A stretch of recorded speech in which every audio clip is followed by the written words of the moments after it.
Now you just saw 7 different title screens for 7 different games spanning across 2 different franchises, and all of these games are developed by Naughty Dog, who since 2007, starting with Drake's Fortune, have been making PlayStation exclusives that are linear, narratively driven, third-person shooters. And within the confines of those 3 elements, most of Naughty Dog's games can be further boiled down as far as what the actual game itself consists of. Linear exploration, these are areas that naturally guide you towards a predetermined path, and you as a player can take no other routes, with any larger areas with extra space generally being used to hide collectibles or loot, but still have one specific path they need to take to progress onward. Go left. Your other left?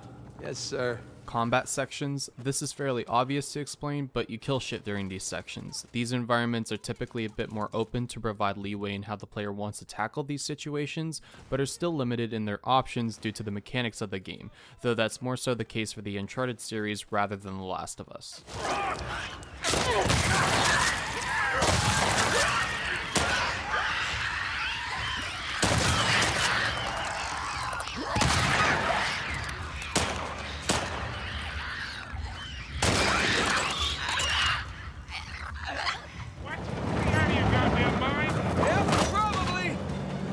Lastly, set pieces. These are predominantly large-scale, chaotic, but very linear sequences that are very simple mechanically, with the exceptions being the train and car set pieces in Uncharted 2, the horse set piece in Uncharted 3, the car set piece in Uncharted 4, and lastly the train set piece in Lost Legacy. And the reason as to why I think they're exceptions is because there's enough freedom in how you want to tackle these set pieces that I don't believe it's fair to say they have simple mechanics. There's a lot more going on in these set pieces specifically, but regardless, their main appeal is the visuals.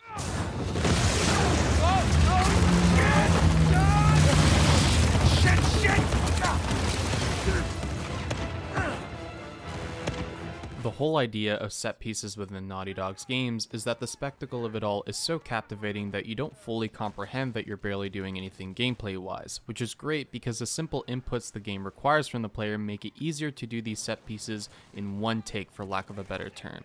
And if you do it in one take, it feels fucking amazing. You see all this crazy shit blow up, and at the end of it all, it feels like you're the reason your character barely made it out alive, even though that was all predetermined. Go as fast as I can! They're gonna be close!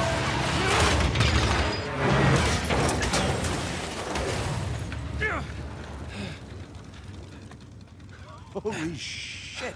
Now, some of you might complain that I've boiled these games down too much, as obviously there's a lot more to these games than just those 3 aspects, but what I'm trying to establish is that Naughty Dog has essentially created their own formula with these 2 franchises, and that despite both of these franchises being so immensely different in premise, they're very similar in how they play out and present themselves, excluding set pieces, which I'll expand on that again shortly. Now, out of those 3 initial elements I listed off earlier, the first one starts getting a little shakier when it comes to their PlayStation 4 releases, as the main trend I've seen with their last 3 titles is offering more non-linearity within their overall linear games. So, how are they offering this supposed non-linearity? Well, let's start off with one thing that Naughty Dog has kept improving upon: size. And I mean that in both the exploration sections along with the combat sections, where they're providing a lot more freedom to the player by virtue of not constantly being led to one small and cramped section to another.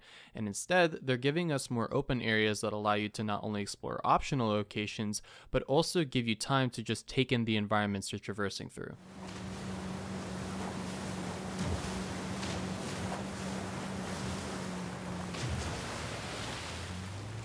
Now, despite this, as I previously stated, they are simply offering more non-linearity within their overall linear games. As for all 3 of these titles, the exploration locations, while generally a lot larger compared to their PS3 releases, are still very straightforward and only have one correct path that you have to take.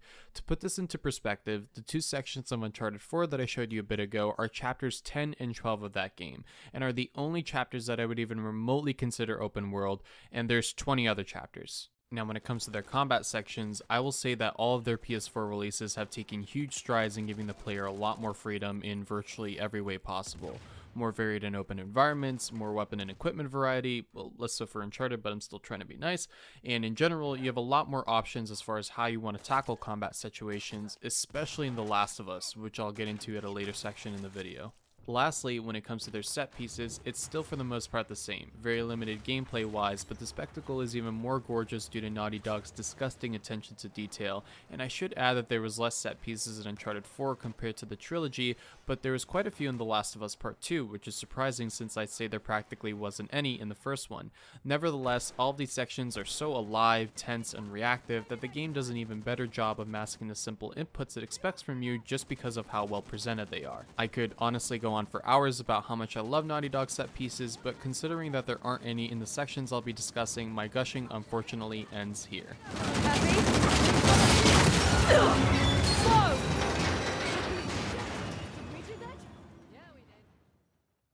But now you might be wondering why I'm talking about the major aspects of all three PS4 Naughty Dog games when the title of this video states that I'll be comparing The Last of Us Part 2's and Uncharted Lost Legacy's semi-open world sections, and that's because you need a bit of foreplay before you get into the real stuff. More specifically, all of my babbling about non-linearity have only really come to full fruition in two specific sections across two Naughty Dog games: Chapter 4, The Western Ghats in Uncharted Lost Legacy, and Downtown Seattle in The Last of Us Part 2, though I will say that I think the latter's approach to a semi-open world is more successful than the former, which I think just falls short of that praise. Now you may also be wondering why I'm not including Uncharted 4's semi-open world sections into this discussion, and that's because I have a feeling that Naughty Dog used these sections to experiment a bit before fully committing to the semi-open world premise in their later titles.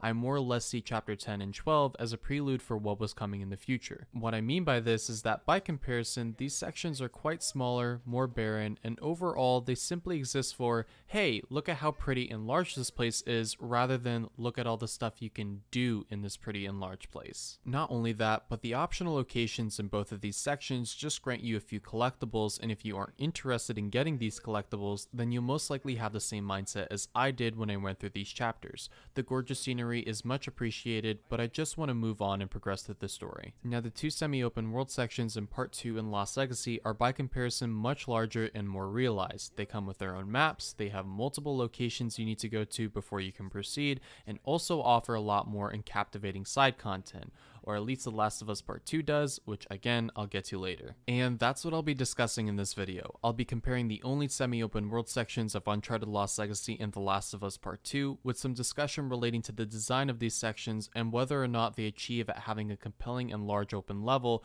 along with providing that sense of non-linearity within their overall linear games. And I promise that's the last time I'll say that. But I want to give three quick disclaimers before I move on with the video. The first disclaimer is acknowledging that this comparison is inherently unfair. What I mean by this is that The Last of Us Part 2 had roughly 6 years of development, meanwhile Lost Legacy had only 1, and it initially started out as just being a side story expansion to Uncharted 4, similar to how The Last of Us had a side story expansion named Left Behind. Now it should be noted that Lost Legacy had a bit of an advantage since it was made in the Uncharted 4 engine, which is why they're nearly identical mechanically and visually. They didn't have to start from scratch like they most likely had to for The Last of Us Part 2, but even then 1 year is still not a long time, and it's genuinely impressive of what they were able to accomplish within that 1 year. Regardless, it's still important to note because it's very clear that The Last of Us Part 2 has simply had a lot more care and time put into it compared to Lost Legacy, which is why overall, The Last of Us Part 2's Downtown Seattle is a lot more realized and memorable compared to Western Ghats in my opinion. Nevertheless, worthwhile comparisons can still spawn from discussing both of these sections because despite sharing many similarities, both of the games have vastly different mechanics, and thus interacting with their respective semi-open worlds along with the rewards given for your interactions provides me with room to actually make a meaningful video, or at least to me it does. So realize that I'm aware of Lost Legacy's bafflingly short development time, and that a very possible reason for many of my complaints that you'll soon hear about Lost Legacy's semi-open world section is because of that short development time. Moving on with my next disclaimer, I'm not going to be critiquing the entirety of all these games. While my statements on the mechanics and gameplay can evidently apply to the entire game, my main critique will exclusively pertain to these semi-open world sections, and that includes the narrative as well. So even though I will be discussing the narrative within these levels and how that ties in with the gameplay, I won't be addressing the overall stories of both games, and yes, that includes The Last of Us Part 2. Moving on, my third and last disclaimer is a spoiler warning. Now, if you already know the plots of all these games or you just don't care, then you can skip to this timestamp, as this next section is going to consist of light plot synopses of these games. I am going to spoil the plot of The Last of Us and Uncharted 4, along with all the events that lead up to you getting to the semi-open world sections in Uncharted Lost Legacy and The Last of Us Part 2, and obviously I'll be talking about the semi-open world sections themselves. Why, you may ask? Because context is really important. This analysis isn't going to make sense of shit if you don't understand why you're traversing through these areas, along with not knowing why the areas you're traversing through look like this.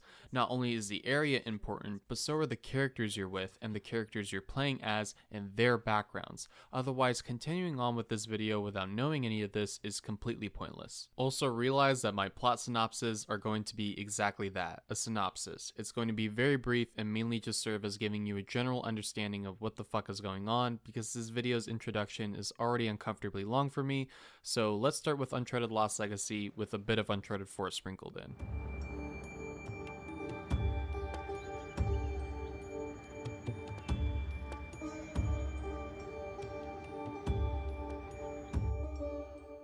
Now, I had no idea that Lost Legacy even existed until a few months ago when I picked up a PS4 Pro to play The Last of Us Part 2. Shortly after finishing it, I went and bought Uncharted 4, and that's when I discovered Lost Legacy in the Suggested tab. So, what is a Uncharted Lost Legacy? Well, essentially, it's a standalone Uncharted game that can somewhat serve as an indirect sequel to Uncharted 4. And in Lost Legacy, you play as Chloe Frazer, who in previous games was most known for being a romantic interest for Nathan Drake, who is the protagonist of all the 4 main Uncharted games. And much like Nathan Drake, Chloe Frazer is a treasure hunter, and in Lost Legacy, she is searching for the legendary tusk of Ganesh, the son of whatever the fuck. All you really need to know is this tusk is very sought after and therefore very expensive.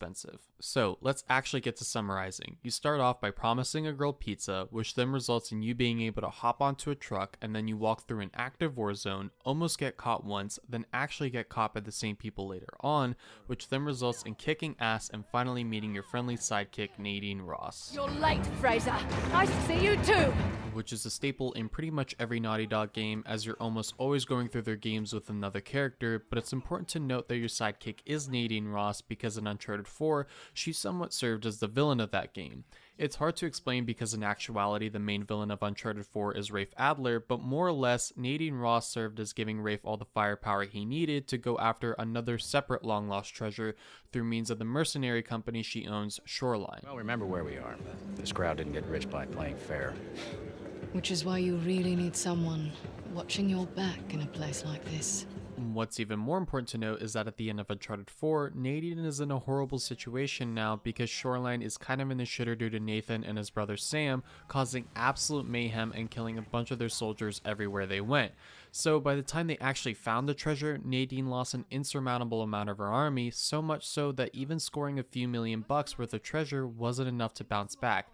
And to top it all off, it's revealed that Rafe bought Nadine's mercenaries behind her back, so she doesn't even have her soldiers' loyalty anymore. This entire cave. I'm not setting foot on his ship. Nadine, if you cut and run right now, the loss of all your men, everything that we've done, is for nothing. We have millions in gold right here. I'd say that plus our lives is something.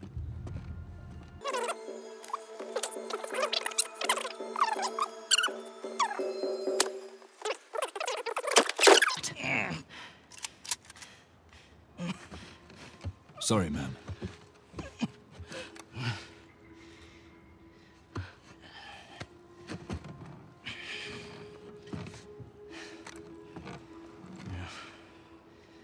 Thing about mercenaries, Nadine, their loyalty, it's bought. It's not earned. Though I guess Rafe's plan didn't work out too well for him anyways.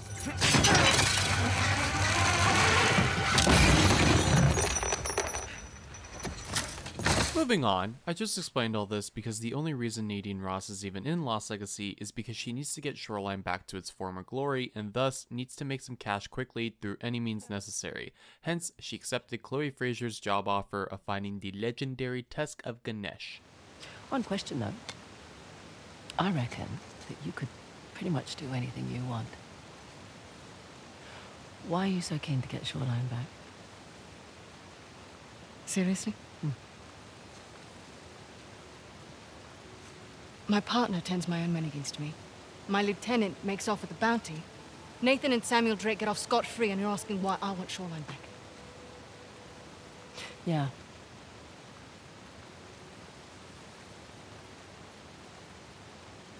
Now getting back to Lost Legacy, after meeting up with Nadine, you both do some parkour, some stealth, some breaking and entering, which leads to you getting caught by the game's main villain, Asav.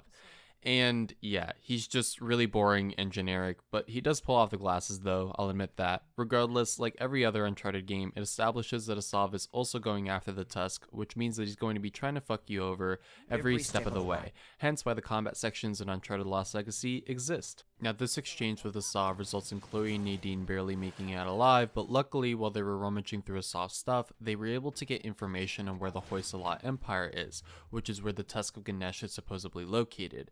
And along with that, they also found a disc that's actually a key and serves as a guide for them in the Western Ghats section, and is also used in important story moments later on in the game.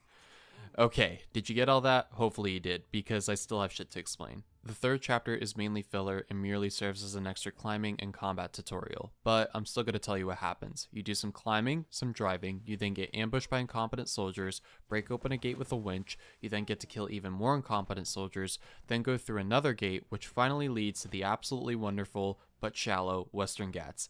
And yeah, now we have to go into the other series, The Last of Us. Again, I realize how much this may seem at the start, but it's important to have context as to why you're traversing through these semi-open world sections, along with understanding why these semi-open world sections are the way they are. And I'd say this is especially important with The Last of Us, so buckle up.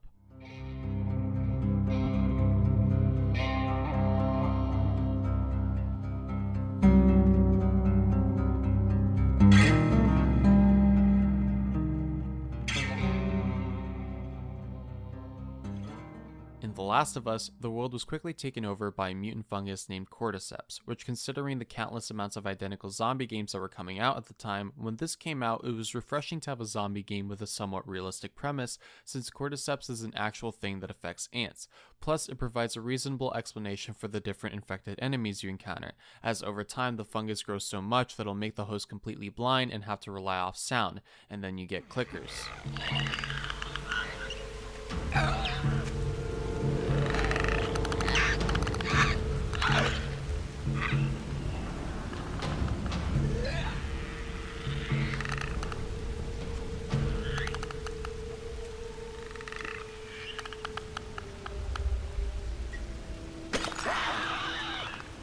Or sometimes it'll be so overwhelming that they'll turn into huge bloaters.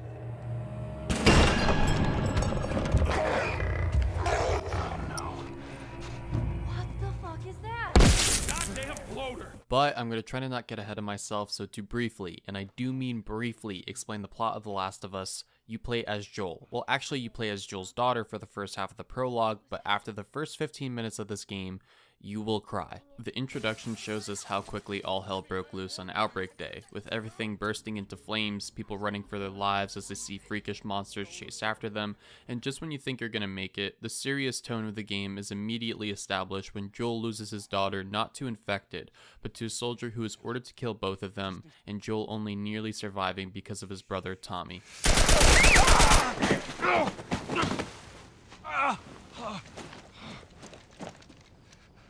Please don't.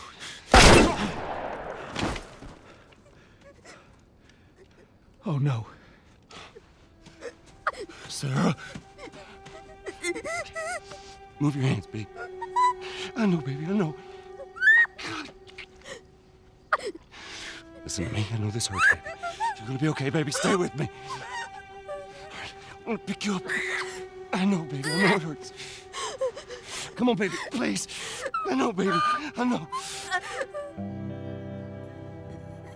Sarah. Baby. Don't do this to me, baby. Don't do this to me, baby. Come on.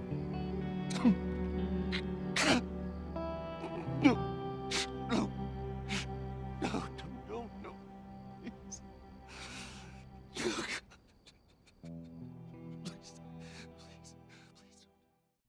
Now, Now, 20-year time jump shows Joel living in a quarantine zone now, and also shows that he's a smuggler, except this time he has to smuggle a human, a 14-year-old girl named Ellie. And over the course of a year, Joel and Ellie travel halfway across the country in order to get to the Fireflies, which is an organization that was established shortly after the outbreak, which revolted against military oppression in numerous quarantine zones in the hopes of eventually restoring the US government. But in turn, the organization as a whole are barely functioning from all the casualties caused by all their attacks. Get out of here! Close it off! Fireflies! But regardless, the whole reason they are even going halfway across the country is because Ellie is the cure. How? Well, because Ellie is immune, and as far as we're concerned, Ellie is the only immune person in the entire world, and she needs to be operated on so they can get a vaccine, except once they finally get to the Fireflies, there's a catch, and a pretty significant one at that. The operation that would need to be performed to get a vaccine would kill Ellie, which didn't sit well with Joel because after traveling halfway across the country with her, they surprisingly have an attachment to each other now. And though when they first met, it was clear both of them absolutely despised each other. But she's not crossing to that part of town. I want Joel to watch over her. Whoa, I don't think that's Bullshit, the I'm not best going Ellie. with him. It's made clear multiple times throughout the game that Joel slowly began seeing Ellie as his daughter, and with each horrific experience they went through, it only brought them closer and closer together, and I think the moment that fully made it clear was the end of the winter section. It's okay. It's me. It's me. It's me. Look. It's me. He tried to... Oh, baby girl. It's okay. It's okay. You're not baby girl.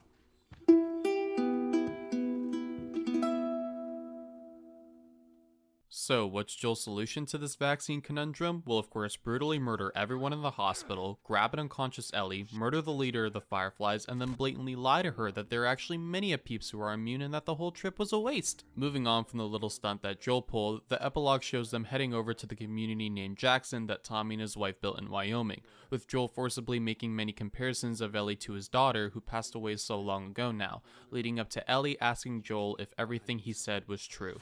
Now, I know that's not what you want to hear right now. Swear but to it's- me. Swear to me that everything that you said about the Fireflies is true. I swear.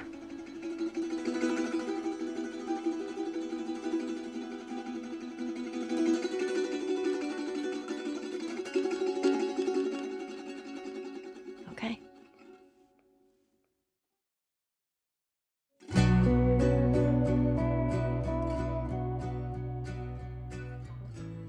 And that's the game. But now we gotta head over to the second part.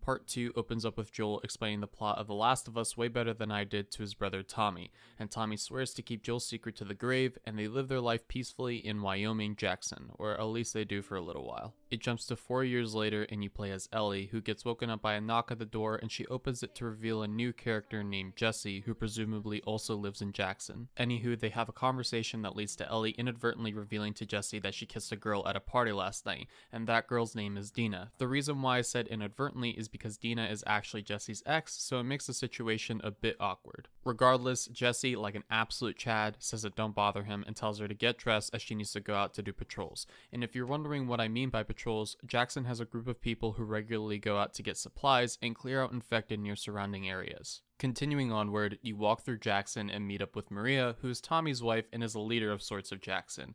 Jesse, like an absolute fucking Chad again, manages to convince Maria to get Dina and Ellie to go on patrol together. And so, you meet up with Dina, have a snowball fight with some kids, Jesse gives all the patrollers a speech about being safe and shit, and so they head out. All right.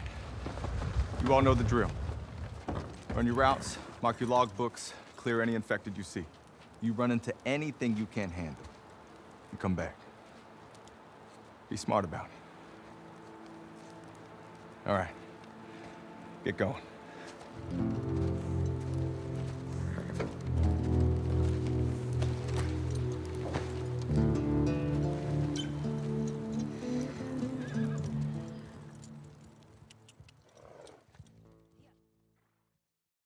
The perspective changes and now we're playing as Abby and following some guy named Owen. Who is Abby? We don't really know, and you won't know for quite a long time, and since the clarifications on who she is as a character transpire after downtown Seattle, it's not pertinent to what I'll eventually be discussing in this video. So moving on, Abby and Owen find Jackson, and Owen says that going through with their plan seems too risky since there's too many patrols out right now and it's too close to the town.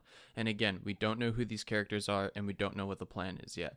Abby is frustrated with Owen backing off from the plan, and so out of frustration, decides to go off and do it herself. This section serves as the game's combat tutorial, and nothing substantial story-wise happens yet, but once you reach the end of this section, the perspective switches back to Ellie. And as Ellie, you mark your logs, loot abandoned houses, talk about what's been going on in the past 4 years, cautiously flirt with Dina, clear out some infected, actually they clear out a lot of infected, and eventually they end up in an abandoned library before nearly succumbing to hypothermia. Now it turns out that this library was Eugene's hideout, who was a citizen of Jackson before dying of a stroke, and it's revealed through dialogue that Dina and Eugene did many patrols together. Now it just so happens that Eugene's hideout has a basement, and this basement has a weed farm, so naturally, Dina and Ellie get high and do an in-depth critique of their kiss from last night. Wow, like a solid 6. Okay. There are a lot of people around. Yeah, but 6.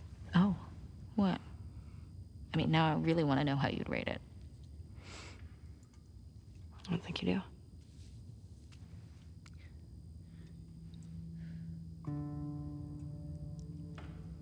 You're infuriating. Have you met you? You make me want to go back outside into that blizzard. Don't want to stopping you.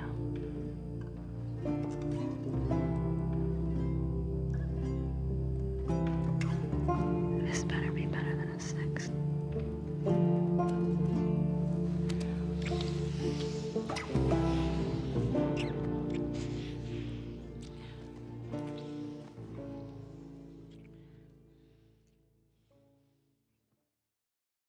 And when we cut back to Abby's perspective, she starts following horse tracks, which leads to a few infected, and then more infected, and then an insane amount of infected, which then leads to her inadvertently getting saved by Joel and Tommy. And I'm going to cut the bullshit and tell you what's been going on. Evidently, Abby and her group didn't set up camp near Jackson on accident. They've been planning on killing Joel and recently figured out that he was living here. So this scene of Owen showing Abby the entire city served as a realization for both of these characters of just what they were dealing with.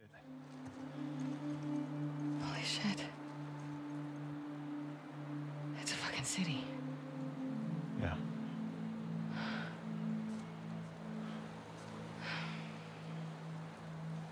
Have you told anyone else? Wanted you to see it first. Saw an armed patrol go from town to an outpost over there. A few more outposts in between. They have electricity, guns. It's a lot of people. When everyone else sees this, they're gonna want to turn back. We can convince them, right?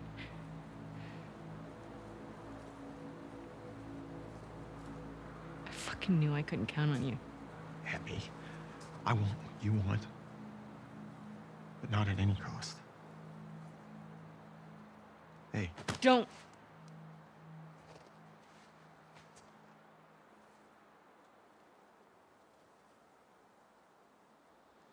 See you back at the lodge. So hopefully that scene showed you just how lucky Abby got when she ran off out of frustration, almost got eaten alive just to run into Joel and Tommy, because she then uses this moment of chaos to her advantage by leading them towards her hideout, because in there, Abby has Joel exactly where she wants him. We then cut back to Ellie and Dina being barged in by Jesse. This is awkward for a few obvious reasons, but nonetheless, Jesse informs them that Joel and Tommy haven't come back from their patrol, and they haven't heard a word from them, and they decide on splitting 3 ways to cover as much ground as possible to see where they could have gone. It then cuts back to Joel, Tommy, and Abby barely escaping the horde as they get saved by Abby's group, and once inside, Abby proceeds to blow Joel's leg off with a shotgun as Tommy gets his shit beaten in, and just before we see the worst of it, it cuts right back to Ellie. Stupid old man. You don't get to rush this. Evidently, Ellie's the one that finds Abby's hideout, and as you progress through the house, the screams of Joel's agony get louder and louder, which leads to Ellie witnessing her closest thing to a father getting horrifically beaten to death by Abby.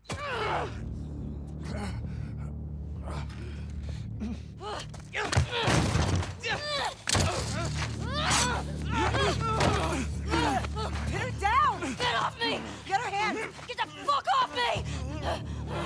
Bitch! You got her! Look, you got her! Okay? You're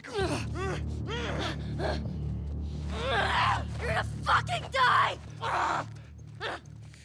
What's going on? Let him go! Who is that? Let him She go! snuck in. Why aren't you posted up outside? We didn't think anyone was gonna show up. What the hell did you expect? We gotta get out of here before the whole town's on top of us. You're done. You want what I want, right? End it. Now.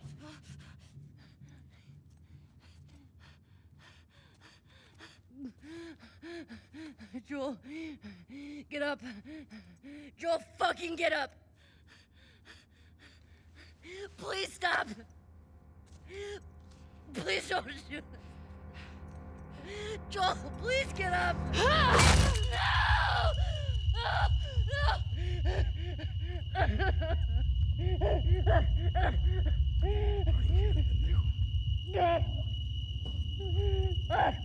I'll fucking kill you.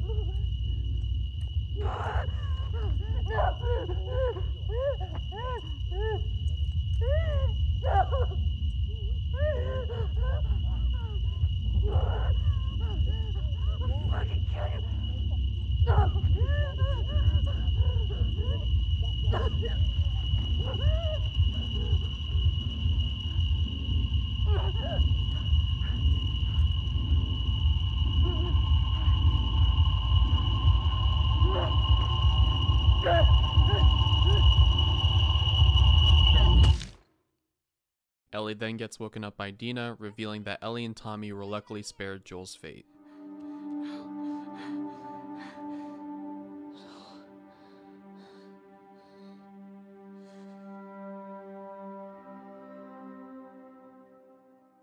Tommy and Ellie then start discussing as to what they should do, as Ellie very clearly wants to get revenge, but Tommy doesn't know if it's in their best interests, as leaving the city would hurt Jackson's patrol forces, but also the fact that the only lead they have on Abby is that she's part of an organization called the WLF, or the Washington Liberation Front, and therefore located in Seattle. Ellie then declares that she's going out tomorrow whether Tommy wants to or not, which then leads to Tommy asking Ellie for 1 day to see what he can do. The game cuts to 2 days later, with Ellie and Dina going to Joel's house to get his gun from his upstairs bedroom, which hits even harder because this is a pistol that you actually use as Joel in the first game. Then when you head downstairs, you get confronted by Maria, who reluctantly gives Ellie and Dina their horse along with some ammo, and makes it apparent to the player that Tommy is already out in Seattle, which again is where Abby is supposedly located. Dina and Ellie head out, and the next playable area is a very lush forest that you go through predominantly on your horse at first.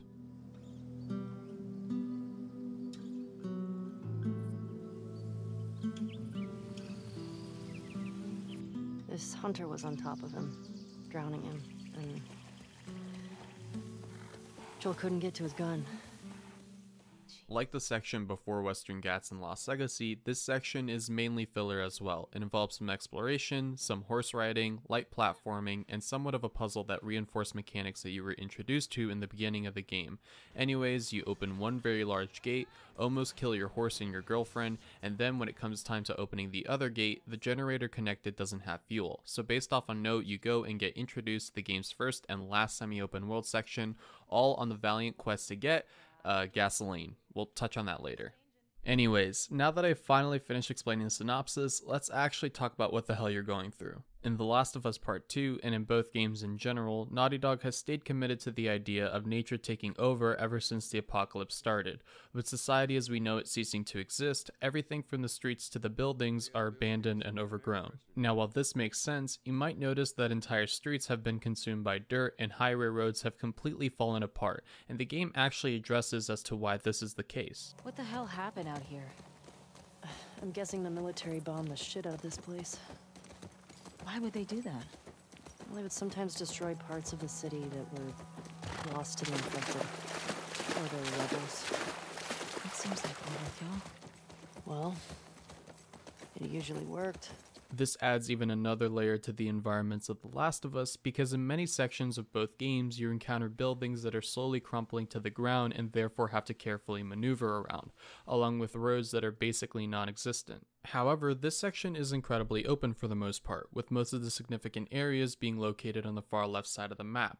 At first I disliked this, as it made it seem like only one half of the level actually mattered, but I've grown to enjoy it because every time you traverse over to the other side, you could experience the breathtaking scenery that serves as a calm before the storm. Plus, even though most of the important locations are on one end of the map, there are still more optional, albeit less notable locations that are scattered all throughout the area that provide the player with loot along with extra lines of dialogue between Ellie and Dina. And to put my pretentious pants on, the soft green, blue, and gray color palette is reflective of the somber mood that is not only present in both Ellie and Dina, but to the player as well. Joel's death is still very clear on their minds, and thus the emotional cocktail of anger, melancholy, and acceptance are all simultaneously present.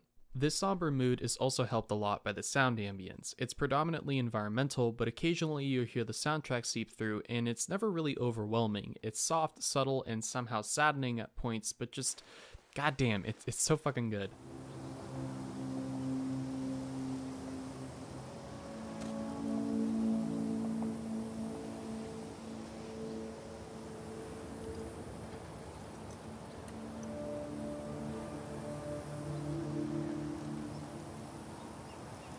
Now what about Lost Legacy? Well, as opposed to The Last of Us, the area is not only a lot larger, but a lot warmer as well. Now that's not to say that you don't have your blues and greens, as it is a fucking jungle for Ganesh's sake, but the more prominent sunlight makes the overall environment way warmer in comparison to downtown Seattle.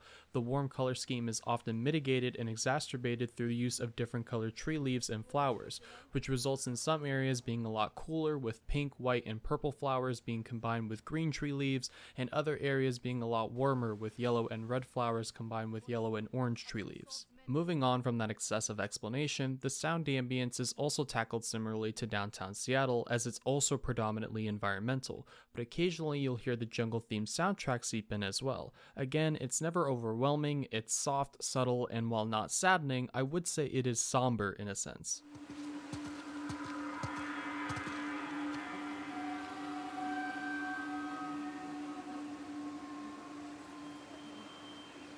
Anyways, unlike downtown Seattle having the majority of the map be incredibly open, Lost Legacy's semi-open world is fucking cluttered, and not in a bad way, because overall it encourages the player to constantly be aware of possible pathways that could fit both you and your car.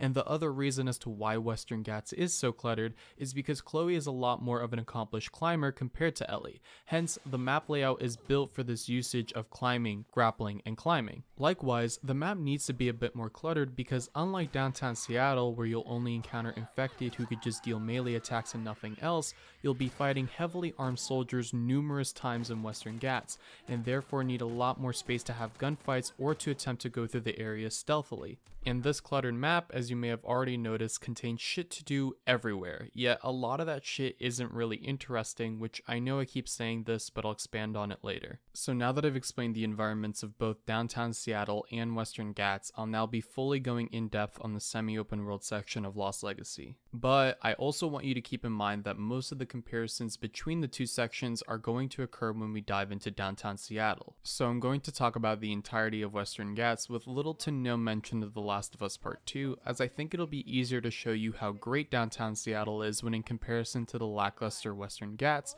rather than the other way around, or at least I think it'll be more comprehensible judging from this horrid script. So starting off in Western Ghats, you're presented with the wonderful scenery of the open area, followed by a prompt to pull up your map, which only shows one marker of a large tower located further up ahead in the middle of the level. On your way to the tower, Chloe and Nadine share some dialogue about Asav being someone not to fuck with, and if you already forgot who Asav is, he's the main villain of this game, but don't worry, he won't be mentioned much. After arriving and climbing up the large tower, you open up doors that each contain different symbols relating to the Tusk of Ganesh, all of which are pointing to a different area in the map: Ganesh's trident, Shiva's bow, and the axe of Parashurama.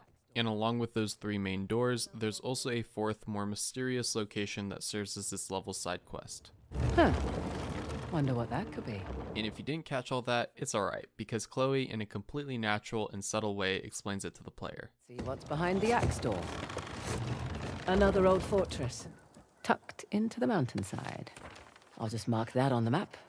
With an axe. And from opening all of these doors, you now have 3 required main locations that are marked on your map based on the symbol they correspond with, along with the mystery side quest location. We're going to cover the first main section in depth and then briefly cover the 2 others, and the reason for that will make sense later. And then after all of that, we'll then get into my big contrivance with the side quest. Now you can go through these sections in any order you'd like, but as for me, I started out with the Axe of Parashurama. As you approach the entrance, Chloe and Nadine share some dialogue about Shiva, and then you pull open the door with your car. As you press forward, there's a section that you have to jump over that's beneath a lake, and when you do, well... No! Yeah, it doesn't really go over as planned, and I'll point out that this game and the Uncharted series in general does this a lot, so much so that you can almost start predicting when it's going to happen, but it's fine. It's not the best way to transfer you to other sections, and for me it just serves as artificial tension, but I guess for what they're using it for, it works. Anyways, you swim underwater for a bit, find some new climbing gear, and then swim through a small crevice into a combat section. And this section is nearly impossible to do stealthily, as you can't shoot while in the water, and doing takedowns undetected are difficult since they're located everywhere. And this is about the best segue that I can pull out of my ass at the moment, so let's talk about Uncharted Lost Legacy's combat and the gameplay in general. It's really shallow. Most mechanical aspects of this game, and all Uncharted games as well, have 2 things in common. They're shallow, but at least they look great. The climbing looks visually appealing, especially if you're scaling large structures where the game emphasizes how tiny you are compared to the thing you're climbing on, but as far as the game is concerned, it's just tapping X a bunch. The only actions that even require slightly more than half a brain are when you have to drop down a ledge and time when you want to hang off the next one, or maybe when you're using the grappling hook, but even then, I'm being very generous with those exceptions. The combat is almost the same. While it still is incredibly shallow, its shitty diapers get changed occasionally by the varied environments. You could traverse through bushes and just knock out dudes and drag their ass back into the bushes. You can hang from structures to move around while not getting seen by someone else, or maybe you're doing it so you don't get annihilated by a sea of bullets, or maybe you want to take an enemy out from there. This variety is so vast and plentiful that simply talking about bushes and hanging from shit won't do it justice, but the point is that it makes up for how surface level the combat is. You have 2 weapons, which is just a secondary and a primary, some explosives, and that's literally it, combined with the fact that this game technically has no upgrades for your character or your weapons and equipment, and it makes the combat eventually feel very repetitive, again only being occasionally uplifted by the wonderful environments. However, I will give the game praise on its stealth and more specifically its AI. These AI are the fucking dumbest, fucking smooth brain dead numbfucks, and it's wonderful because combined with the movement, you could just quickly knock a dude out, and while someone else is watching you snap their friend's necks, you can just go and stealth kill them too. There's other examples like the fact that an enemy can just clearly see you and then they just say, fuck it, it must have been the win, and I think Naughty Dog is aware of this considering the name of this achievement. Obviously, it's not a perfect system, but the incredibly forgiving AI plus the maneuverability that Chloe has can provide gameplay that has a great sense of flow, even if it's not because of, good game design. Now, you probably already forgot about this area, but we're back to talking about the Axe of Parashurama now. So after completing the combat section, you are then led to one of the many puzzles located in this chapter and the whole game in general. And for the most part, I really enjoy all of the puzzles in this section. This can apply to the rest of the game, but they're always visually compelling while also being slightly challenging, but not so much so that it would completely halt your progress for a significant amount of time. And the reason I said all of the puzzles is because this puzzle actually has 3 parts and does a great job at quickly establishing the rules and then applying them more complexly in the subsequent puzzle. Every time you jump, you are slowly adding progress to every statue's attack. There are multiple types of statues, some of which will attack every time you jump, others take 2 jumps, and some take 3. Not only that, but the attacks can range from only covering the tile in front of them to the 3 tiles in front of them. It's your job to figure it out, and luckily every time you fail, you obviously get hit, but you don't die, so reattempting this puzzle doesn't get so tedious. And after completing the puzzle trilogy, you then finally get to see the outside world and are greeted by yet another puzzle that you unlock with the disc that I mentioned 4,091 words ago. This puzzle is immensely easier compared to the previous trilogy. All you have to do is turn the dials to make Parashurama's axe. There's a puzzle like this at the end of each section, and they get progressively more difficult each time by making it so that when you turn one dial, it'll move other sections of the symbol as well. Again, visually compelling, but not super difficult. After this puzzle, the symbol flips and a crank pulls out of the structure. You and Nadine turn this crank and voila, water starts flowing out of the tower that you're on. But what's this? There's also water flowing out of a relief on the other side of the map. Didn't catch that? Don't worry, Chloe has your back again. There's a massive relief carved into the side of that mountain. So after this is established, Chloe talks about her father to Nadine, and these sections are really forced. Let's look at how it's brought up in this cutscene. Guess it's good I've got an archaeologist's daughter with me. It must have been fun growing up, eh? It had its moments. I learnt a lot. GoXLR Empire was kind of his thing. Took up a lot of his time, though. Me, if I go digging for treasure, I better make a buck or two. Oh, sure. I don't take big risks without a good payday. I imagine so. Like running an army, huh? That's a big responsibility. Second nature. It's my father's company. He retired, I took over. Family business. Made a real mess of it. What, you should know? Heard you and those Drake brothers are close.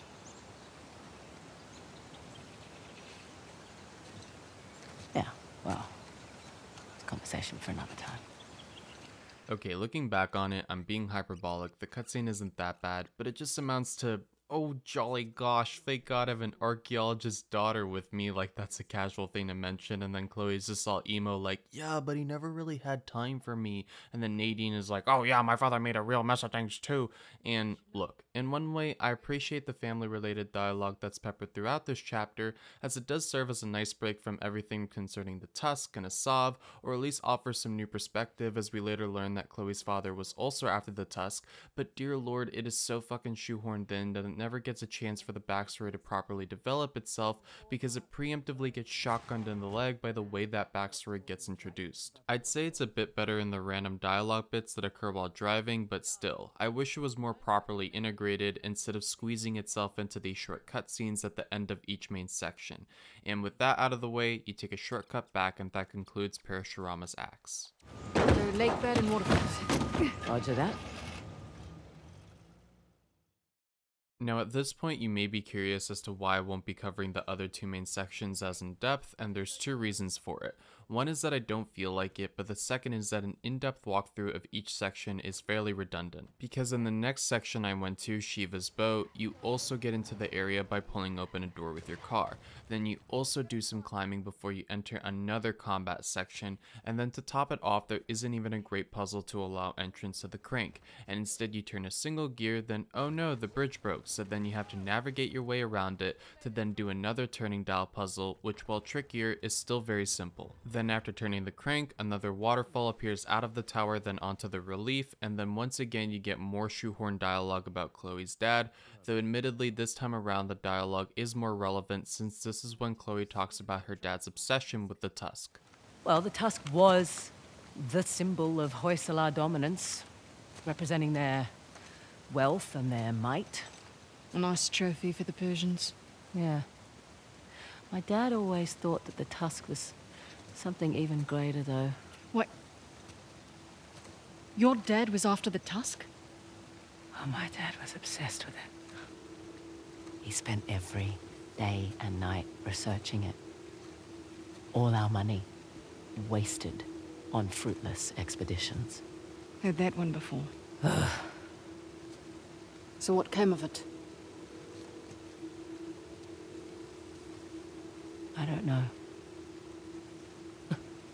Well, he sent me and my mum away. He said it was no longer safe. And off to Australia we went. And now here I stand on the outskirts of Hullabaloo.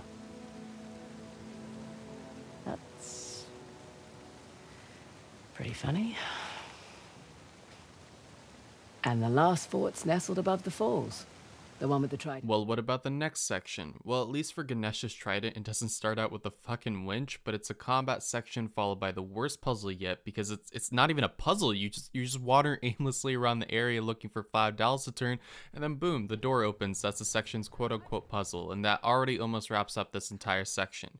You do another turning dial puzzle, try to turn the crank breaks, turn it again, and this section's only saving grace is that the cutscene isn't entirely about Chloe's dad, and instead showcases why Nadine is so keen on getting Shoreline back, which is actually one of my favorite cutscene moments in the entire game, because it finally shows that Nadine isn't just a ruthless leader running an army, and that there's at least a more intrinsic and sympathetic reason as to why she's doing all of this. The slight twist, I guess, to this section is that when you head your way back to the car, more soldiers have stormed the area, but that's just another combat section in the same location. You know, nothing special. Now, some of you might be saying that I'm being too harsh on the game, because that's what Uncharted has always been. Climbing, combat, light puzzles, some set pieces here and there. They've always relied on that formula, and it's resulted in some solid games. However, where Naughty Dog makes up for this repetitive and formulaic gameplay is the visuals and the narrative, and Lost Legacy only covers half of that. All of these sections are breathtakingly gorgeous, but narratively, it's very lacking. I won't deny that there's absolutely some great chemistry between Nadine and Chloe. Chloe is quite selfish, yet cunning and confident, and Nadine is stern and strict, yet has a more sympathetic side to her at points. Therefore, the clashing personalities do result in some interesting dialogue. For example, Nadine always gets mad at Chloe for being impulsive, and this can even expand to gameplay as well. If you do some of the combat sections stealthily, Nadine will congratulate you for thinking methodically, since it's how she would do it. However, if you go out guns blazing, she'll scold you for it. Think that's a lot of them. You alright? Fine. Just thinking of all the ways that could have gone better. See, I'm thinking about how it could have gone worse. Much more positive outlook, sort of. That's it. The sight's clear. Not bad, Fraser. There's hope for you yet. Thank you. That was intense.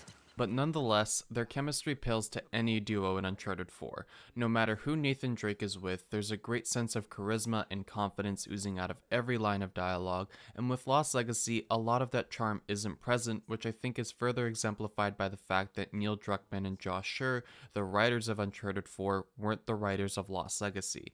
Again, the writing isn't bad, but compared to the behemoth Chad that is Uncharted 4, it doesn't meet that same bar. And as a result, these sections feel more tedious than ever because it's not being mitigated with a captivating narrative, just good visuals. In Uncharted 4, excluding set pieces, the gameplay was very repetitive and formulaic, sure, but again, the dialogue shared between whoever Nathan Drake was with more than made up for it. Now, those were my complaints about the three main sections of Western Ghats, so what about that question mark? What about that big elusive side quest? And yeah, it's not so great either, so I'm gonna complain some more. So, rewinding back to that initial tower, you might remember that Chloe also discovered a location whose door was marked with a token. Now, this was actually the first location I went to because in open world games I love doing everything except what's actually required to progress. So, this mysterious area, which is gorgeous might I add, has a structure on the other side that's full of monkeys and seems to have no path to access it. Further up, there's a small underground structure that showcases a map on the wall. Below that map, there's a miniature building that has a button, and after Chloe presses it, the map then gains 11 holes, and the miniature building opens up to reveal a bracelet. This is then when the characters realize that the map that they've been staring at on the wall is the same one that they have. So now your map is updated, but along with the map flashing us with its holes, a door to your left opens, which contains a single token, and what do you know, this token looks like it could fit in one of those holes. You place the token in the miniature building, and what do you know, it fills up one of the holes. You then check your map and see that there are 11 token locations, with one of them already being filled out. This is the side quest of Uncharted Lost Legacy's semi-open world section, to get every token and seek the reward. Now this sounds pretty great, right? 10 new locations to go out and discover that all contribute towards getting some elusive reward, and for the most part you'd be partially right in that statement. Unlike the very first token you get, every other token always has an obstacle in the way to make it more challenging but interesting for the player. Maybe it'll be underwater, or you have to solve a puzzle, or maybe one of the soldiers stole it so you have to lockpick a crate to get it back, or my personal favorite, a grapple hook challenge that requires you to step on a certain number of platforms before the timer runs out. And these are honestly quite fun to do, and there's enough variation going around that getting all 10 of the other tokens isn't a chore. What my main issue really is with the side quests is its reward. See, after collecting all 10 tokens, which for my first playthrough I'd say took me around an hour, you go back to that initial location, place all the other tokens, see them magically fill up on the map, and what do you get? A bracelet that flashes and makes a sound whenever you're close to treasure.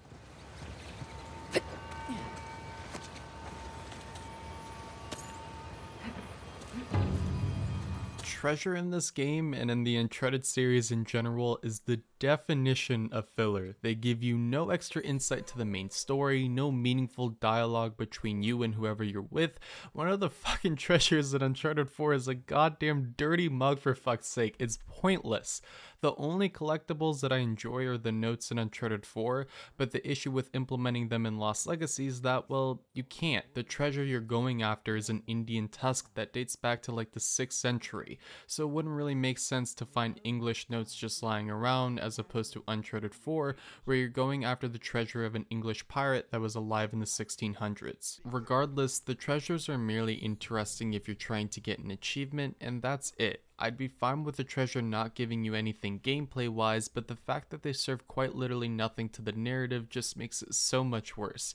A big factor for entirely exploring an open world for me is motivation. In other words, what am I going to get for going to this optional location? What am I going to get for scouring through every inch of this open world? Well, in Uncharted, it's treasure, collectibles that you look at for 2 seconds and promptly forget about in the next 5. Antiquity Master 37. Not much to see here. It sucks because Western Ghats is genuinely beautiful, but it's so shallow in what it truly has to offer. This chapter merely builds a lackluster narrative which just serves to exacerbate the repetitive and formulaic gameplay.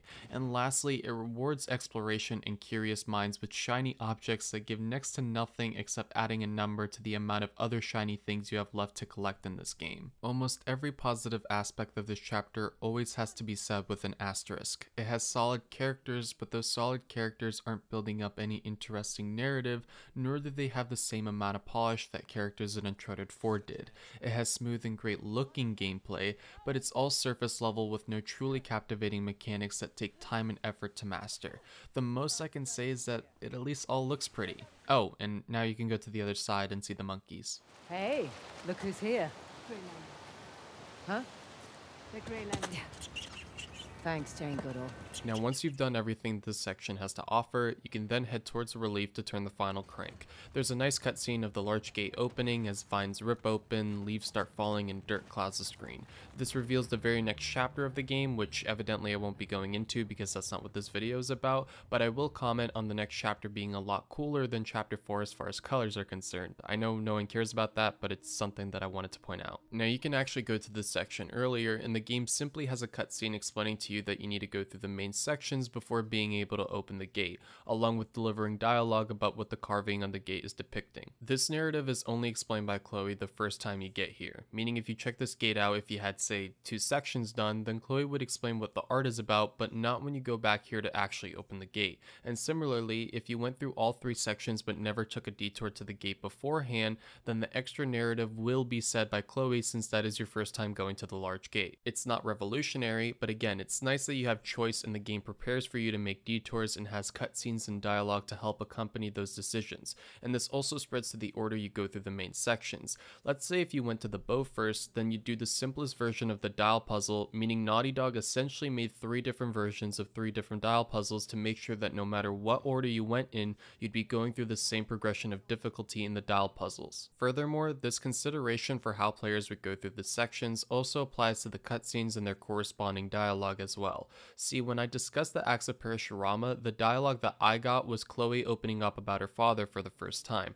However, that may not be the dialogue that you get if you go through the main sections in a different order. Naughty Dog essentially already had an order for the dialogue of each section, so the first section, whether it's the axe or the bow or the trident, will always be about Chloe opening up about her father. The second section, again, no matter what it is, will always be about Chloe telling Nadine that her father was after the tusk. I could go on about the third section section, but hopefully you get the point. Again, I'm sure this wasn't the most difficult thing to do, but it's cool that Naughty Dog made sure that no matter what order you personally took as a player, you'd be experiencing the progression of both the dialogue and the puzzles in the same way.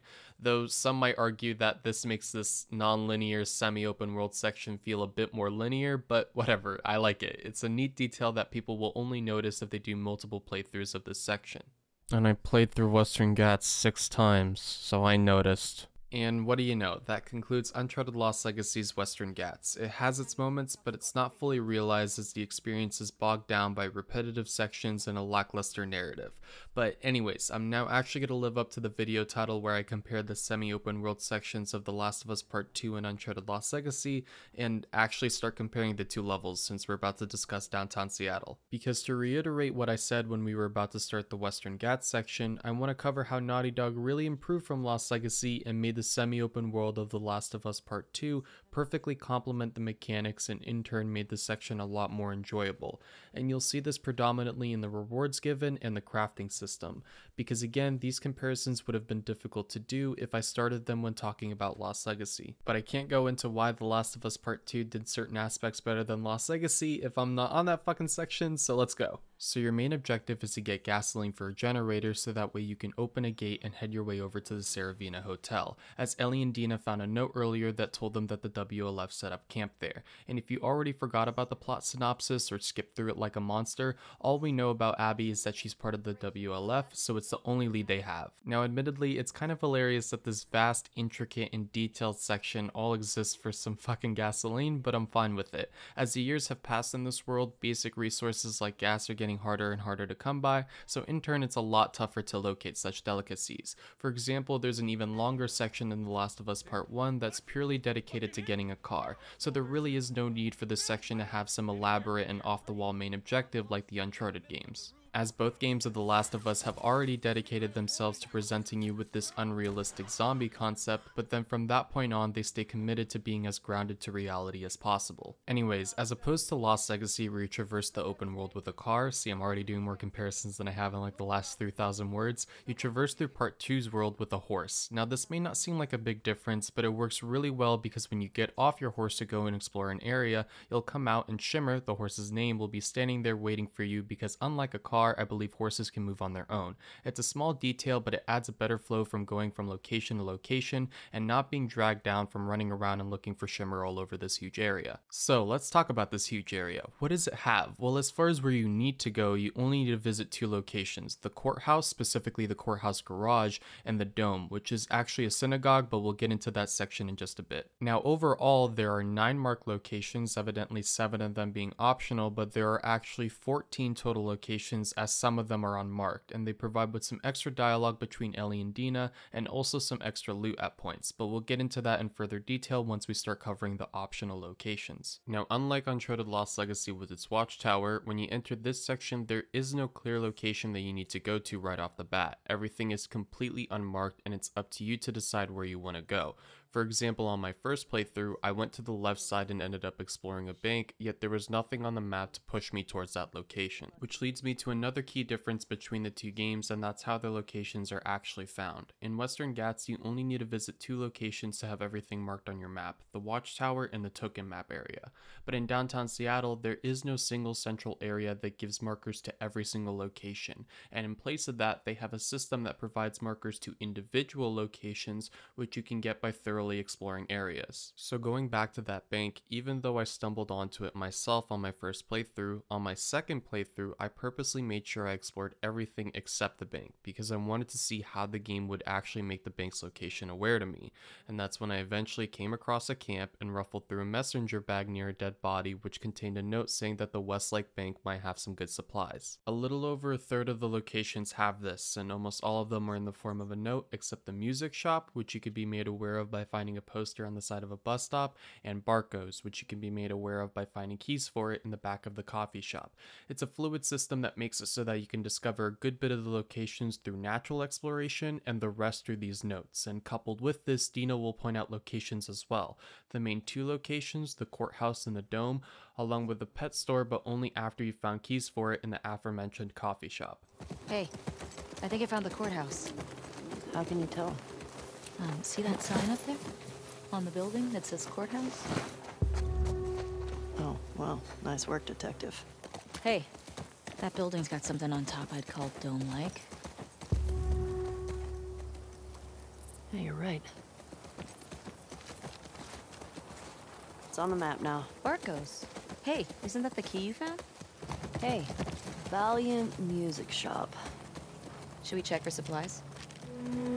And I really don't want to underestimate how important natural exploration is in this, as downtown Seattle is very open, so locations stick out so much more than they did in the jungle-cluttered western Ghats. Oh fuck, a tank? Let's check that out. What's that truck doing there in the middle of the water? Oh, there's some pictures of people on the wall. Wait, that window looks pretty breakable, and hopefully you get my point. It rewards curiosity along with people who like to explore every nook and cranny of every location. Nonetheless, I've been very surface level as to what these areas actually have, so let's finally talk about them. The order that I went through the main locations is the synagogue, or as the note calls it, the dome, and then the courthouse. The order at which you go through these doesn't matter though, as your first location is always going to have an empty fuel canister and your second one won't. Regardless, the dome is situated on the lower left side of the map, in which you enter through a gate, and after exploring the right side, which contains a stun bomb and a note about a nearby WLF hideout, which is then marked on your map, some dialogue is triggered about FEDRA between Ellie and Dina, which for context, FEDRA is the Federal Disaster Response Agency,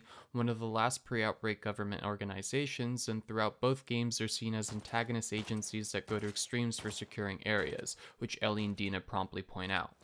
Fedra secured the shit out of this place. Boston always had food shortages. Hungry people get desperate. But the real content is actually to the left, in which you go through just about the most poorly locked gate known to mankind, and then you run into some infected. And yeah, we're gonna do it again. So part 2's combat and how it overall benefits this open world section. That's what we're gonna talk about for a little while. Overall, there are two key distinct differences to make when it comes to the combat of part 2 versus Uncharted, and that's speed and scarcity. What I mean by speed is that you'll be going through these combat sections in a slower and more methodical approach, even in sections that automatically put you in combat and give you no opportunity to stealth your way through them. This translates to nearly every facet of the game. Stealth kills are slower, melee kills are slower, and your movement is a lot more limited compared to Uncharted. All of this contributing to each enemy generally posing a more significant threat that you have to take out in, again, a slower and more methodical approach. And variety is something to be noted as well, as there's so many different weapons and equipment to use in your arsenal because of the amount of enemy types that you'll encounter. While they can generally be categorized as humans or infected, there are certain types of human and infected enemies that force you to alter your playstyle. Now, for the sake of brevity and the fact that you only fight 2 different infected in downtown Seattle, we'll cover just those 2 enemies, but just know there's a lot more that you'll encounter throughout the entire game.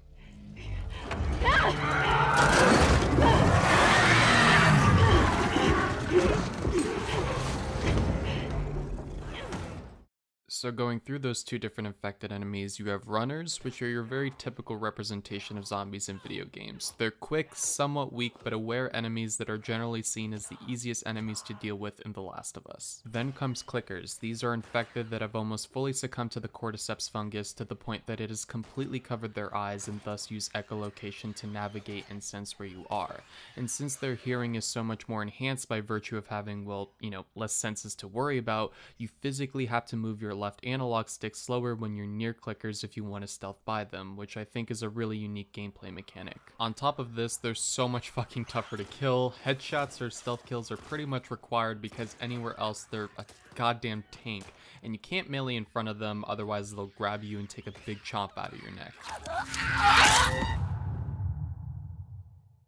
Therefore, because of all the diversity in enemy types, weapons, and equipment, you'll constantly be deciding what's the best for each situation, which inherently makes each combat encounter much slower.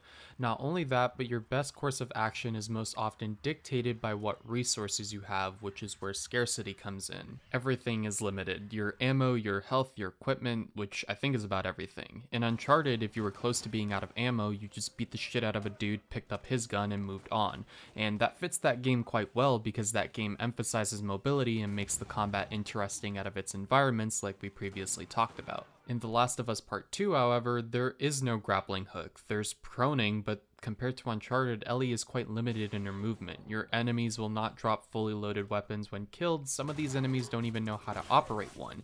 You have to make every shot, every melee hit, every usage of equipment count, and furthermore, when put into stealth sections, you especially have to focus on using the least amount of resources, because you have no idea when you're going to be thrown into a combat situation in which you have to use your weapons and you have to use your equipment. And when you finally take out that last enemy, you always have to go back and look through bodies, shelves, drawers, or whatever to at least gain back some of the ammo and equipment used. And all of this contributes to having an overall more captivating and demanding combat system compared to Uncharted Lost Legacy. Simply put, there is a lot more going on behind the scenes in The Last of Us, because the player is required to be aware of what they have and what they should spend resource-wise with each combat section. Lost Legacy, on the other hand, really abides by the action movie style, and while this style definitely suits the Uncharted series, there's no denying that the lack of depth can make the combat in those games feel very mind-numbing at points, again being only somewhat made up for through the movement and the environments. And this added depth to the combat also spans to what rewards you'll be getting in downtown Seattle. Interesting. Now in the Lost Legacy section, I really harped on just how poor of a reward Treasure was, because since that's basically the only reward you get for exploring the open world, then well, why should you do it? The main issue is that Lost Legacy, and Uncharted in general, doesn't really have an in-depth combat system, and thus having loot tied to that isn't really possible. Lost Legacy somewhat gets close by rewarding you with golden guns and locked crates, but considering how many times you lose all of your guns throughout the game, and that it's incredibly difficult to refill your ammo for golden guns, this quote-unquote reward is quite lackluster. So where is all this shit-talking leading to? Well, The Last of Us Part 2 tackles rewards through exploration in a much more successful way because its combat system allows that. I kept mentioning keeping track of your resources because there are actual materials that you can find to craft various equipment and even ammo as well. But that's not all, so let's go through the list. So there are 6 different materials: alcohol, rags, bottles, explosives, bindings, and blades. These are all used to craft equipment like a pistol silencer or a Molotov cocktail, and to craft ammo like extra durability for your melee weapons and extra arrows for your bow. There are pills, which are used to upgrade Ellie through her various skill sets, and you can expand those skill sets by finding training manuals which have set locations that are scattered throughout the game. These upgrades aren't so overpowered that you can basically trample through the game once you're fully upgraded, but they're significant enough to the point where you'll be wanting to find pills wherever you can to upgrade Ellie. There are screws, and these are used to upgrade your weapons, which can only be done at workbenches. You'll periodically run into them as you're progressing through the story, and downtown Seattle actually has its own dedicated workbench. Again, these upgrades don't make every weapon their own version of the BFG, but they're significant enough to the point where you'll be wanting to find these screws to upgrade your guns in a noteworthy way. And finally, there are collectibles, which there are 3 types of: trading cards, journal entries, and notes. Overall, these collectibles are handled so much better than Uncharted because these collectibles all provide actual depth to the story and world and aren't just miscellaneous items to gawk at for a bit. The notes are at times directly woven into the main objective, and when they're not, they provide meaningful context to the areas you're traversing through along with the people that were once here.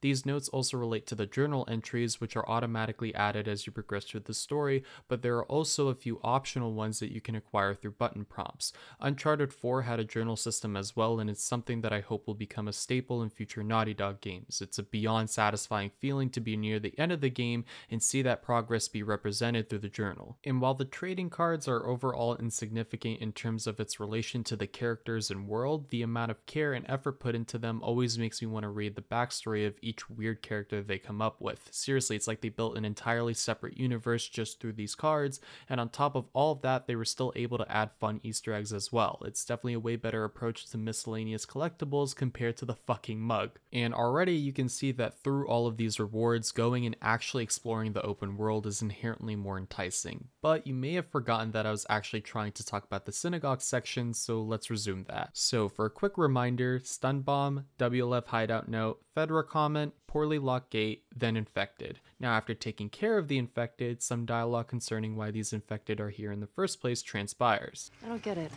If there were still people around, they would have cleared this place out, right? Maybe they didn't make it to this spot. Maybe. Let's find that gas. And then you climb up a scaffolding to then lead yourself into a synagogue. This section is pretty great overall because of the dialogue that's shared between Ellie and Dina. There's no combat here, and the quote-unquote puzzle of this section merely amounts to moving a pile of boxes. So Naughty Dog took this opportunity to expand on Dina's backstory while simultaneously adding more of a connection between Ellie and Dina's relationship. Dina reminisces on the times her sister used to drag her to the synagogue, which seamlessly leads to a conversation about Dina coming from a long line of survivors, and later when you figure out that the gas tank is empty, Ellie asks Dina if she still prays. Do you still pray? Sometimes. Really? When? I said when we left Jackson. I said one at Joel's grave. Sometimes I just say little ones to myself. Does it help? I think it calms me. Helps me put things in perspective. It's a way to deal with grief. A way to show respect. It's what I know. I think these two lines are really great. It shows how Dina's family has influenced her as an adult, but it can also be interpreted as Dina being worried about how this is going to pan out, hence why she's been praying, as she may not be as entirely confident as Ellie about taking an entire organization head on. Overall, the dialogue that occurs while traversing through each area always expands Ellie and Dina as characters in a very natural way, since that dialogue plays off the locations that they're in, and you'll see this be exemplified more in the optional locations. And the reason as to why I mentioned this is because Chloe and Nadine never really have that opportunity to have locational based dialogue, since there's not really any sense of relatability to be had through all of these ancient ruins they're going through. That's not to say they don't try, hence why religion and father figures are such a big part of that game, but it's clearly so much more seamless in The Last of Us Part 2 because Ellie and Dina are just passing through everyday locations. Anyways, after solving the super riveting box puzzle, there's an optional room to the left of you that contains the Torah, which is known as the Jewish Bible according to Dina. I actually never checked this section out in my first playthrough, so it was a really nice surprise to see this, as it's a great example of that locational based dialogue. Then, after swinging yourself over to the exit Uncharted style, there's another optional room that contains a note and some dialogue about a Hebrew calendar. After all of that, you go down a scaffolding, and once fully out, Shimmer will be there waiting for you, ready to head to the next location, concluding the synagogue section. Okay, cross the dome off the list. Let's go find the courthouse. It might be worth grabbing some supplies before we press on.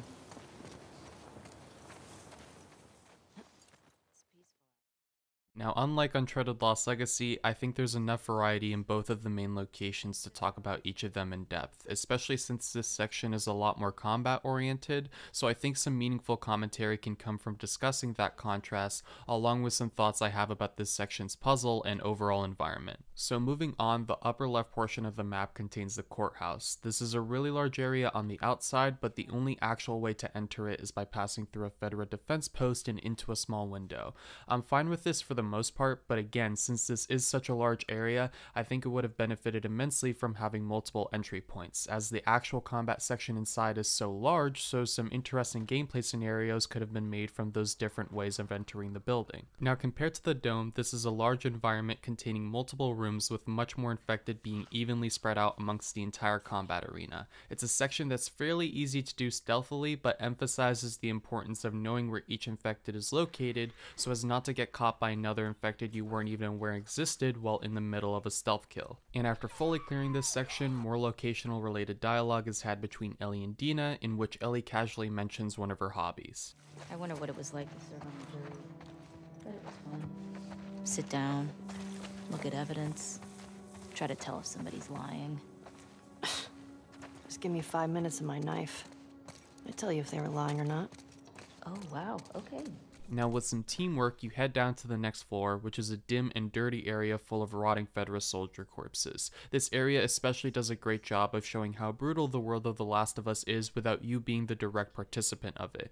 Just through the notes you find scattered about and the overall environment itself, you can clearly see that Fedra and WLF were in a brutal war with each other that ended with the WLF barely winning. And these notes show that many of the soldiers were starting to question their morals and whether or not what they were doing was really for the best. In in a separate room, there's another note that makes a reference to a character that'll be pretty important in the latter half of the game. Now, along with these notes is a vault, and coupled with moving random items around, this basically serves as the core of puzzles within The Last of Us Part 2. Admittedly, compared to Uncharted, these aren't nearly as enthralling or complex, but the world of The Last of Us doesn't necessarily allow for such visually and mechanically compelling puzzles like Uncharted does. Now, I don't love or hate these puzzles, as they predominantly exist to simply give more time for dialogue to transpire between you and whoever you're with. And in the case of The Last of Us, it's a mix of that and giving you opportunities to get useful loot, something Uncharted can't really provide. And keep in mind that even though Uncharted has much more room to make elaborate puzzles, and they definitely have made plenty, they'll still use these really mundane move this item to this location type puzzles from time to time, so both series are huge culprits of this. Again, they don't annoy me, but they definitely become really monotonous in subsequent playthroughs. Regardless, it's not high octane and it's mostly filler, but the loot given to you by opening these vaults provides enough motivation for me to want to open them, even if the most puzzling aspect of these vault sections amounts to looking at walls for the code. So after the vault, you'll notice an open elevator with a hanging wire that leads you to the courthouse garage, which is where the note specifically stated the fuel was located.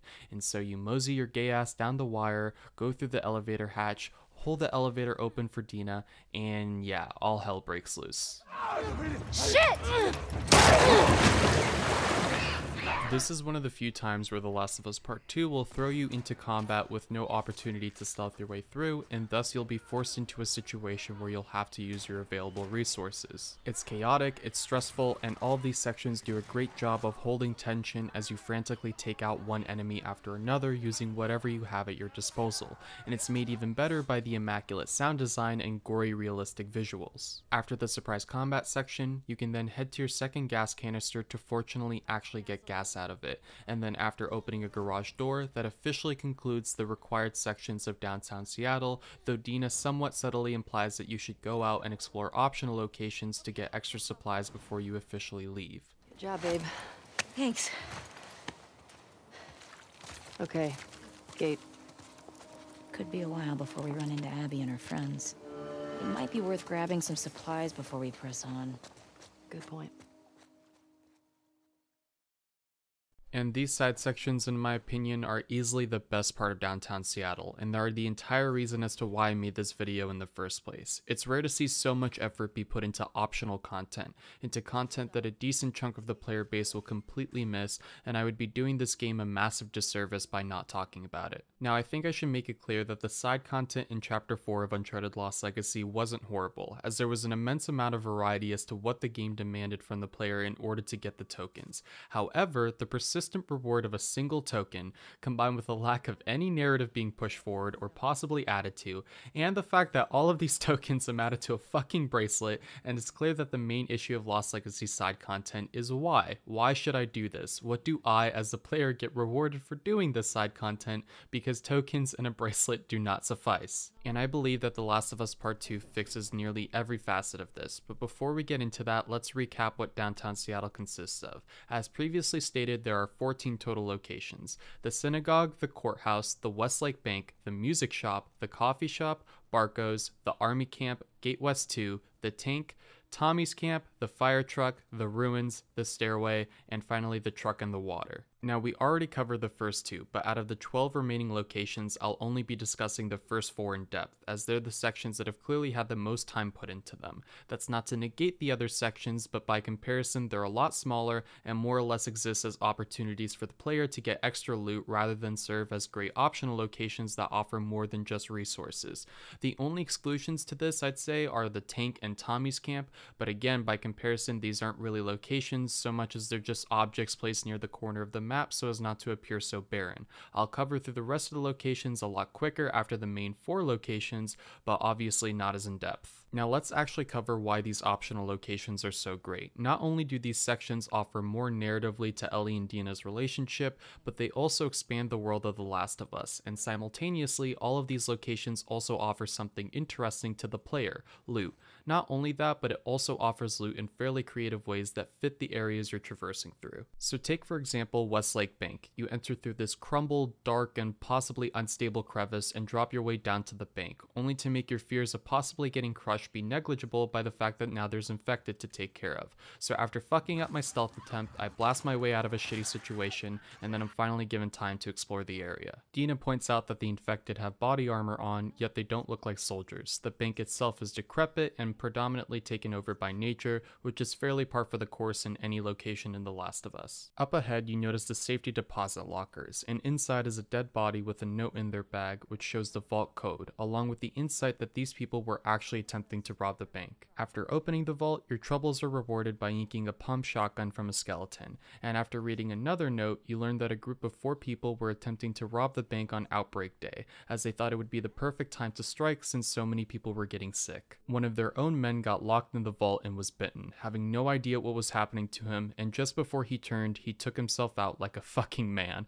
and afterwards you can't help but just appreciate the view of an armored skeleton with just wads of cash lying around. So here's the thing, I can't stress this enough, but this is an optional location. You can completely miss this, and yet despite that, Naughty Dog put so much effort into giving this seemingly tucked away location its own story and a great reward at the end. But it's not the end yet, so after leaving the vault, you'll be kindly greeted by more infected to take care of. Now, I'm not a fan of more infected just appearing out of nowhere once you leave the vault, especially since thinking logically, I mean, where the fuck could they have come from? Were they just following us this entire time and only decided to strike now? At least in Ganesh's Trident, more enemies appearing afterwards makes sense since Asav's soldiers were already all over the area, and most likely heard the gunfire and decided to investigate, but these wizard infected slightly dampened the overall experience for me. Yet despite this, I still think it's a marvelous optional location that ends with an endearing conversation between Ellie and Dina as to what they would do if they had all that money from the vault and were living in the old world. Hey, if you lived in the old world, what would you buy with all that money? I don't know. Maybe a big farmhouse? But you can get a farmhouse now. Okay.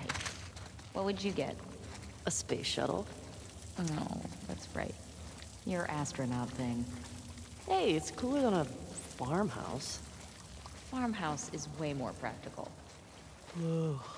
To conclude, this location alone provided great insight as to what else was possibly going on during Outbreak Day, yielded us some great loot, and lastly, gave more depth to Ellie and Dina's relationship in a natural way, which I point out because I'm still annoyed at how Chloe's father was introduced into the plot of Lost Legacy. So next up, the music shop. Yeah, goddamn, this section is incredible. There's no combat in it whatsoever, and compared to Westlake Bank, it doesn't focus on expanding the world of The Last of Us, but instead it's clear that this section is absolutely for just Ellie and Dina. They talk about listening to records together, downstairs Dina shows off her drumming skills, which leads to them discussing groupies, and yeah, don't worry, I was saving the best part for last. So before you even head downstairs, there's a small room towards the end of the records section that solely contributes to why the music shop is so damn memorable. It contains a guitar, beautiful scenery, and some convenient seating. You have the option to pick it up and awkwardly start playing it with the touchpad of your controller, but after the first few chords,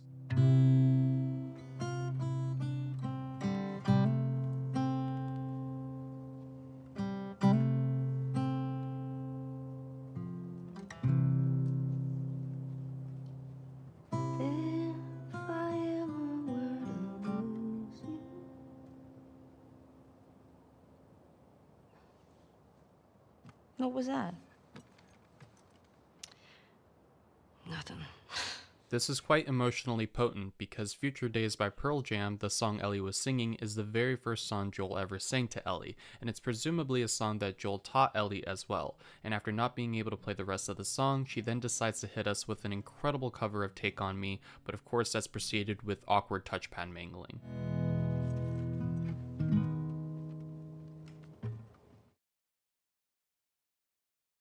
You should have kissed me then. I wanted to. Me too. Alright. We should keep moving. Now I'm not going to rehash the same point, and instead I'm going to let some Irish guy do it for me. Dude, that's like a completely optional thing. Like this whole area was just completely optional. You could just miss that really cute scene. That would have been crazy. And so, apart from that wonderful scene and Dina playing drums, there's a trading card downstairs and a casing you can break for some extra screws. And after that, you can leave via the front door downstairs or go through the initial entrance upstairs. Now next up, the coffee shop. Now comparatively, these sections are way smaller, but I still think they are significant enough to merit discussion. So let's move on to Rustin Coffee, which I'll just refer to as the coffee shop because I'm not sure if I'm pronouncing it correctly. Now after exiting the courthouse garage, you'll most likely be drawn by the wanted posters plastered on the wall. Now I already referenced breaking the window 4,430 words ago, so yeah, you break the window and once inside, you'll immediately find a note that insinuates that this was most likely a small WLF hideout of sorts. And as you progress forward, Ellie and Dina talk about Joel's undying love for coffee. Wasn't Joel all about coffee? Kidding me? He'd trade half his stuff for a bag of beans. I never got it. Tastes like burnt shit. Thank you. Acquired taste, my ass. Really hurt by the last half of their conversation, but regardless, you can explore all the way up to the bathroom, finding some supplies and a trading card along the way.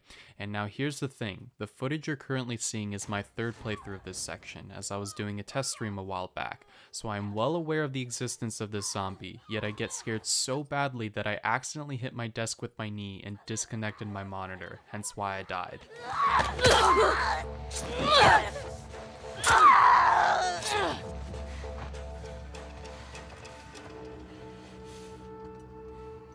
You okay? Yeah. How do they get inside these places? I don't know, but I hate that shit. After taking the piece of shit down, you can actually loot the bathroom and find some keys to a pet store named Barco's, and that basically fully concludes this area.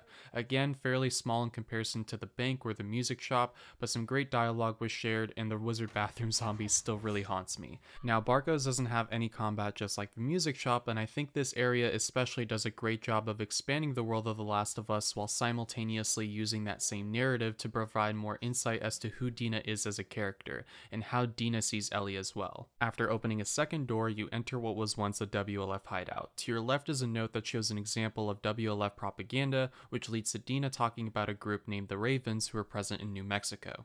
What is that? WLF propaganda. Reminds me of the Fireflies in Boston. In New Mexico, we had these guys called the Ravens.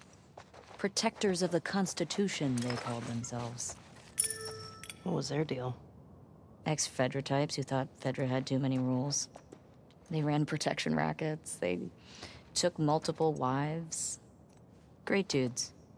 Ugh, yikes. This is really impressive writing because it provides insight as to how the WLF represented themselves and showed that many people who started other organizations were once part of Fedra, and all that information came from Dina simply opening up about her past. It's dialogue that adds depth to both Dina and the world of The Last of Us. Moving on from that, to the right of the room is a whiteboard that shows how the bridge in this level got completely destroyed, as the WLF intercepted the convoy, and some more specifics on how the plan was actually executed will get revealed once we get to the truck on the water. Further up the hideout is a separate room that reminds you that this was once actually a pet store, as Dina reminisces on her 2 feral cats she used to have before she went to Jackson. Again, it's sweet, endearing, and adds depth to both Dina and their relationship. Goonie and Ghost would have loved this. Who? They were these feral cats I had before I came to Jackson.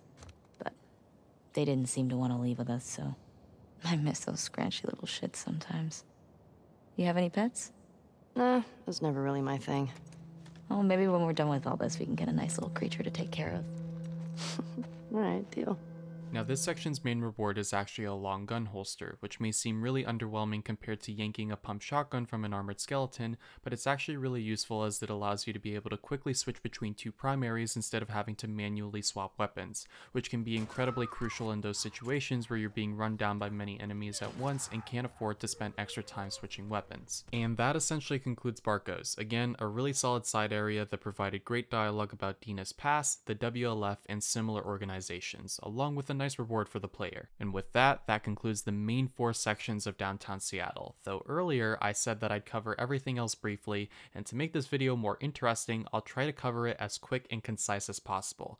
So let's go back to the list, and without further ado, the army camp simply contains a workbench to upgrade your weapons and a note that adds a marker to the Westlake Bank, though I will note how funny it is that I apparently finished looting this section in like 5 seconds. Looks like that's everything over here. Gate West 2 is a secret WLF supply stash with a vault that you unlock using the set of codes you got in the very beginning of this section, and the vault itself contains some various supplies and a trading card. The tank is just a literal fucking tank that you can open up and get some extra shotgun shells, and it also triggers some dialogue between Ellie and Dina. Tommy's camp is just a bit further up from the tank, and it's just a burnt out campfire that insinuates that Tommy had already gone through here. For the fire truck, you nearly risk your life for an axe, only to then risk your life again for some pills, screws, and a training manual, which makes Ellie a gun nut pill popping wannabe soldier. The ruins involve some slightly less risky acrobatics for a trading card along with some ammo, screws, and pills. So for clarification, Ellie is actually a gun nut pill popping wannabe soldier who's also really into comics. The stairway simply has a note that marks Gate West 2 on your map along with some extra loot to reward your curiosity. And finally, the truck in the water is just literally a truck in the water in the far end of the map that you can open up to reveal skeleton Fedra soldiers, which is interesting to note since this is actually a ration truck. It then turns out that one of the soldiers was actually a WLF member who was part of that whole convoy interception plan we saw back at Barco's, but yeah, didn't really end well for anyone. And the gauntlet is over. While evidently the sections I covered are quite small, I think the fact that they're so numerous and well spread out through the map means that on a first playthrough, you'll constantly be running into new areas that reward you with story/lore tidbits and loot for your troubles. So after fully exploring downtown Seattle and finally succumbing to Dina's comments on needing to move forward, you put gasoline in the generator, and with the power of teamwork, Dina starts the generator while you use the note full of codes you got in the beginning of this section to open the gate. After you pass through the gate, the downtown Seattle chapter is officially over, and the next chapter is you heading to the Saravina Hotel, which obviously I won't discuss since it's not part of this video's topic. Overall, though I've already said this in about 4 different ways, downtown Seattle is a more enticing and fully realized version of Western Ghats. There is such an immense amount of variety in the locations you traverse through, yet they all seamlessly fit the overgrown and abandoned aesthetic that The Last of Us has faithfully stuck to ever since we traversed the quarantine zone as Joel back in 2013. And along with the locations, the dialogue between Ellie and Dina is every bit endearing as it is melancholic, with each location providing a foundation for natural conversations, from backstory showing the brutality of The Last of Us to charming and sweet dialogue that adds depth to their relationship, to dialogue relating to the overall main plot and why we're here in the first place. And I really do want to emphasize how natural these conversations are, mainly because I'm still pissed about Chloe's father, but it's also nice to not have exposition just rammed down your throat. They're always genuine and fitting, and I don't think I would be so appreciative of downtown Seattle if it wasn't for the great writing. But let's get this boring shit out of here, because exploring these locations gives you more than just a fucking mug. Screws, pills, ammos, rugs, shotgun, etc. The mechanical depth that Part 2 provides translates to not only more interesting and freeform gameplay, but also just more interesting loot in general, making downtown Seattle more rewarding to explore because it has intriguing rewards to offer. It's crazy how that works. And even if somehow none of this intrigues you in any way, that Take On Me cover alone should be enough to convince you that Naughty Dog knows how to do at least one thing right. In a day or two.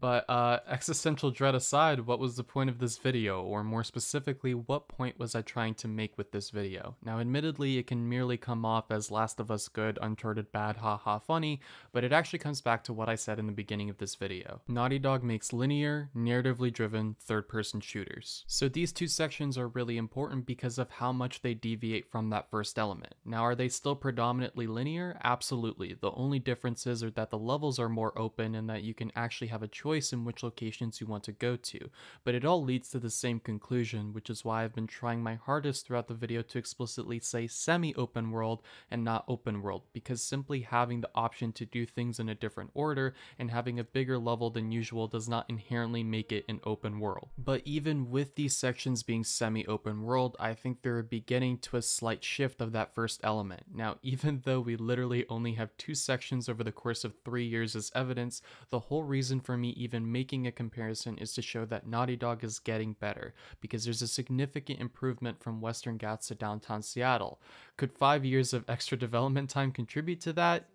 Possibly, but I'm not just talking about the content of these sections, because overall, they're getting more comfortable with giving the player actual freedom right off the bat. Here's what I mean. When you enter Western Ghats, you see this vast and gorgeous land that you're so excited to explore to your heart's content in whatever way you please, and then that moment is immediately ruined by railing railing you back on that linear path and saying, go to that big tower, when they could have gotten rid of that tower marker in the first place and just give you the freedom to go wherever you wanted to go. And then from there you would have eventually stumbled onto the tower, or the token map area, or one of the main sections all by yourself. You would have made your own path through the level without any hand-holding from the developers. In contrast to this, when you enter downtown Seattle, the map basically gives you nothing. You have the insight of looking for a courthouse in a dome-like structure, but other than that, your next stop is completely up to you. There's nothing forcing or swaying you towards a linear path. You have actual freedom of choice right from the start. You can go do what you want to do. And so, I'm predicting that not only is the next Naughty Dog game obviously going to have a semi-open world section, but that Naughty Dog is going to take further strides in giving the player even more freedom. Now, while I have many specific ideas as to what they could change in these sections to provide the player with more freedom, for example giving locations multiple exit and entry points, it's unimportant, because the way I see it is that the mentality that should be had with these potentially new semi-open world sections is to just make it natural, to not force the player into anything, to let them figure it out for themselves. So what's the plan for finding these places? We ride around and see what we see. Naughty Dog games are most likely always going to be linear, narratively driven third-person shooters, especially those last two elements. That's what makes Naughty Dog Naughty Dog. But it's clear that with every subsequent release since Uncharted 4, attempts at shaking that linearity are being made, and I'd argue that in The Last of Us Part 2, it's amounting to more than just an attempt. Instead, it's an immense stride towards something bigger, which I can't wait to see in their future PS5 titles.